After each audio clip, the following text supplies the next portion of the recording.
Ce qu'il y a d'important pour bien choisir sa combinaison néoprène, c'est de connaître la température d'eau. Plus la température de l'eau est froide, plus l'épaisseur du néoprène est importante. Vous entendrez souvent des épaisseurs type 4,3 ou 5,4, voire 5,4,3. 5 mm, c'est sur le corps. 4, c'est sur le début des bras et le début des jambes. Et 3, c'est sur la fin des bras et la fin des jambes. En été, et surtout sur des eaux chaudes au-dessus de 25 degrés, on n'a pas besoin de néoprène. Une protection solaire suffira. Pour une eau en dessous de 25 degrés, entre 25 et 21 degrés, un shorty ou un néoprène fin, 2 mm, 1 mm suffira. Au printemps ou en automne, comprises entre 21 et 17 degrés, ce sont des températures d'eau tempérées. Là, on va plutôt se diriger vers du néoprène de 2 ou 3,2 mm qui vous permettront de surfer plus longtemps. Et ensuite, l'hiver, en dessous de 17 degrés, vous allez utiliser des combis entre 4,3 mm, voire si ça descend en dessous de 12 degrés, 5,4,3 mm ou 5,4 mm. L'épaisseur du néoprène n'est pas le seul critère pour choisir sa combinaison. D'autres critères sont importants, comme le type de fermeture. Du back zip, c'est-à-dire la fermeture éclairée dans le dos, au front zip, c'est-à-dire on a une fermeture éclair devant, jusqu'au no zip, on n'a pas de fermeture éclair. Un des gros avantages du back zip, c'est l'enfilage, parce que le zip va quasiment jusqu'à la taille dans le dos, donc ça permet d'avoir une ouverture vraiment très très grande pour pouvoir passer les jambes, la taille, le bassin et ensuite les épaules. Donc ça c'est super pour l'enfilage. Par contre c'est pas idéal pour la liberté de mouvement, parce qu'un zip c'est rigide, enfin c'est pas stretch. Donc finalement, la partie dos donc de la nuque jusqu'à la taille va être plus bloquée.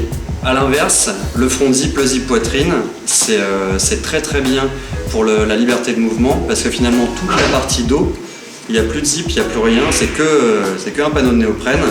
Et là on a vraiment tout le stretch du néoprène qui permet de s'étirer et d'avoir une liberté de mouvement maximale. On a une déclinaison des zip poitrine, c'est ce qu'on appelle les zipless. Donc c'est exactement le même système d'enfilage qu'un zip poitrine, sauf qu'on vient supprimer le zip. Donc c'est l'idéal pour la liberté de mouvement, parce qu'on enlève tous les points durs qui sont au niveau du torse. Mais c'est vraiment une combinaison qui est destinée aux experts, parce que c'est un petit peu plus sportif, on va dire, de rentrer dans la combinaison.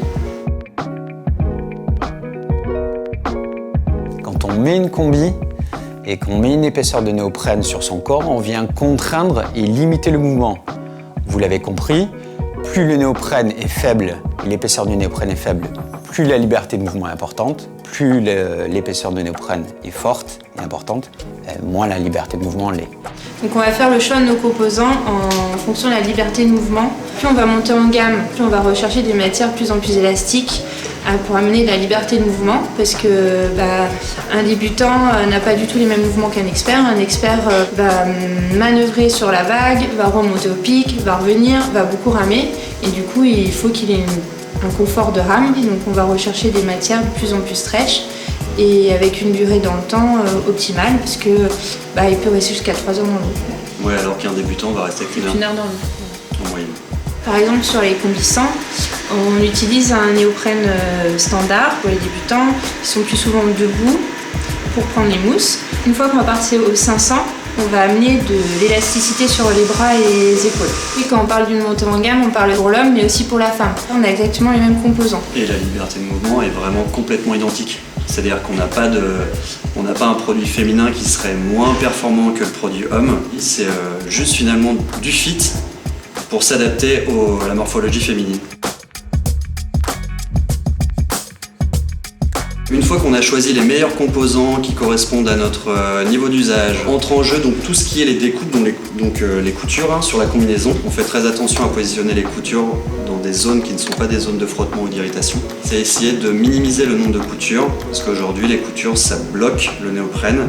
Donc sur nos tops de gamme par exemple, on n'a plus de coutures qui coupent la taille ou au niveau du dos, ce qui permet d'avoir des grands panneaux de néoprène qui sont très très stretch pour garantir un maximum de liberté de mouvement. Dernier point important, la 4.3 ou la 5.4, là les systèmes d'assemblage et les coutures ne sont pas traversantes, elles viennent prendre juste le bord du néoprène sans le trouer, et en plus on applique un système de colle sur la couture. Donc la couture est beaucoup plus étanche et du coup la combi assure une thermicité beaucoup plus importante que sur un autre système d'assemblage et de couture.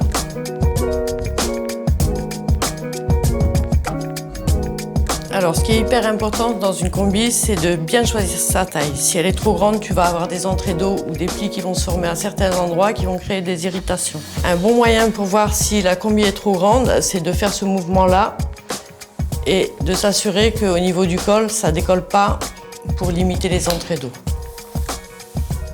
Les 4 critères fondamentaux pour choisir sa combinaison en fonction de la température d'eau sont l'épaisseur du néoprène, le système de fermeture de la combinaison, le système d'assemblage des panneaux de néoprène, ainsi que la liberté de mouvement.